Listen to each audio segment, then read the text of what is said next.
اللہ تک پہنچنے کا ایک ہی راستہ ہے بھائی، عمل۔ فرائض کے درجے کی چیزیں ان کو پورا کرو، جو حرام کے درجے کی چیزیں ان سے بچو۔ نماز دیکھو، یہ جو رونق ہے نا مسجد میں، یہ کس کی برکت ہے؟ کس کی برکت ہے؟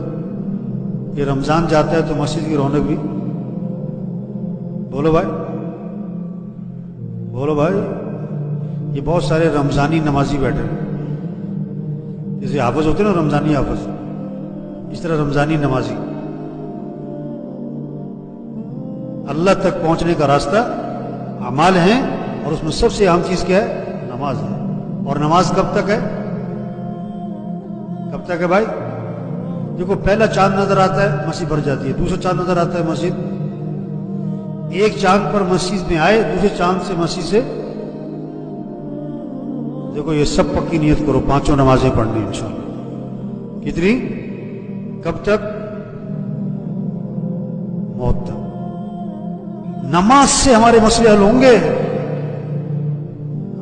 نماز پڑھو، اللہ نے مال دیا ہے، زکوٰۃ دو، مال دیا ہے، حج کرو۔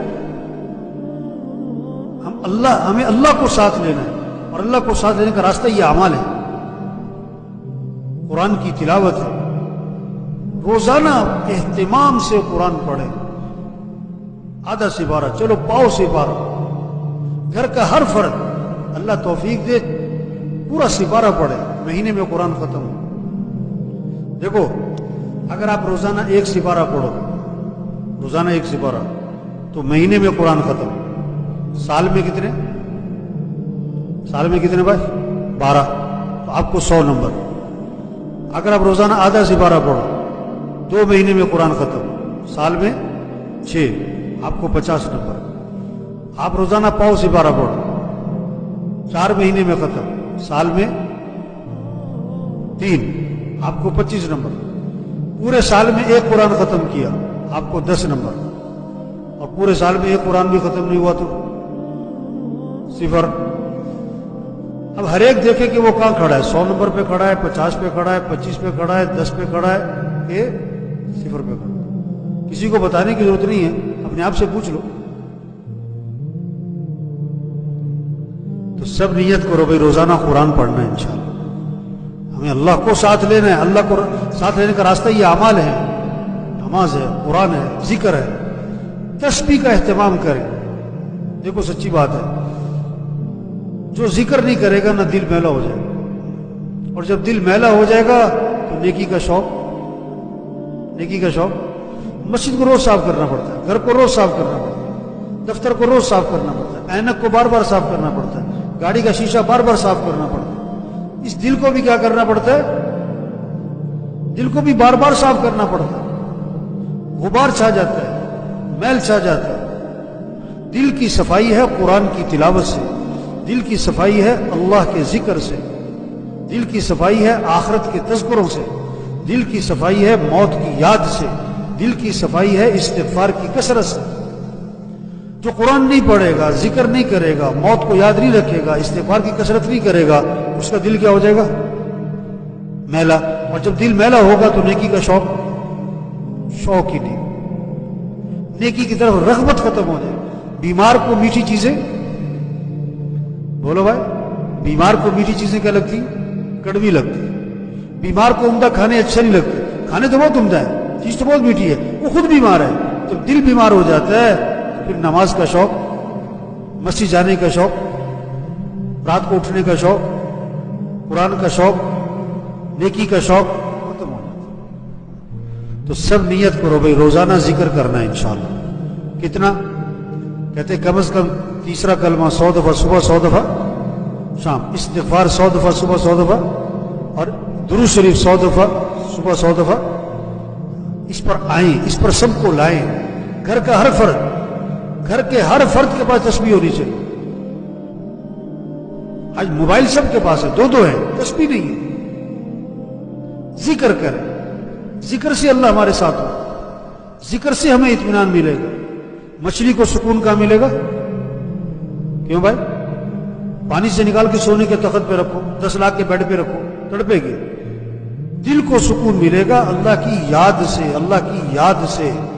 ذکر کے بغیر دل کو سکون نہیں ملے گا، نہیں ملے گا، نہیں ملے گا، بے چین رہے گا، ٹینشن ہے جی، ڈپریشن ہو گیا جی، بڑی پریشانی ہے جی، بھائی ذکر کرتے ہو، ذکر پر آئے، اس سے زندگی ہماری آسان ہے۔ اور بھائی اپنے اخلاق اچھے بنائے۔ آپ صلی اللہ علیہ وسلم نے فرمایا میں تمہیں نماز سے افضل چیز بتاؤں؟ ارے نماز سے افضل؟ دوسری بات فرمائی میں تمہیں روزے سے افضل چیز بتاؤں؟ تیسری بات فرمائی میں تمہیں صدقہ خیرات زکات سے بھی افضل چیز بتاؤں؟ اب کان کھڑے ہوتے ہیں سب کے، اچھا نماز سے افضل، روزے سے افضل، صدقے سے افضل؟ صحابہ نے اس کے حضور کیوں نہیں، ضرور بتائیں۔ فرمایا آپس میں اتفاق سے رہنا، پیار محبت سے رہنا، یہ نماز سے، روزے سے، صدقے سے بھی افضل ہے۔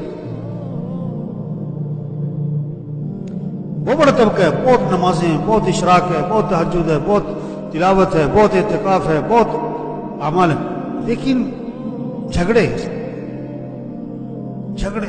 بھائی سے جھگڑا، بہن سے جھگڑا، بیوی سے جھگڑا، اور جھگڑی ہی جا رہے ہیں مستقل، باز ہی نہیں آ رہے۔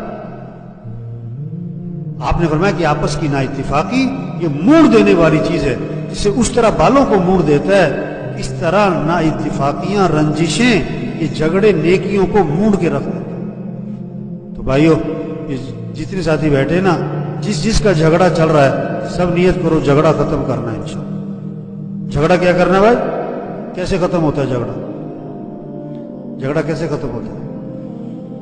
آپ سے غلطی ہے معافی مانگ لو، اس نے غلطی کی ہے معاف کر دو، جھگڑا ختم۔ جھگڑا ختم۔ آپ سے غلطی ہے تو کیا کر لو؟ معافی مانگو۔ اس نے غلطی کی ہے تو کیا کرو؟ اس فارمولے پر آ جاؤ تو 1 منٹ میں جھگڑا ختم۔ اس فارمولے پہ نہیں آؤ گے تو 10 سال تک جھگڑا ختم نہیں ہونا۔ معاف کرنا سیکھیں۔ آپ صلی اللہ علیہ وسلم نے فرمایا تم لوگوں کو معاف کرو، اللہ تمہیں معاف کر دے گا۔ تم لوگوں کے ساتھ نرمی کرو، اللہ تمہارے ساتھ نرمی کرے گا۔ تم لوگوں کے ساتھ درگزر کرو، اللہ تمہارے ساتھ درگزر کرے گا۔ اس لیے بھائیو سب سے گزارش، جھگڑے ختم کریں۔ کتنوں کی بہویں ناراض ہو کے گئے، کتنوں کی بیویاں سال سے گئی بھی، آپس میں بول چال نہیں ہے، ایک گھر میں رہتے ہیں، ایک محلے میں رہتے ہیں، بھائی بہت بات نہیں کرتے۔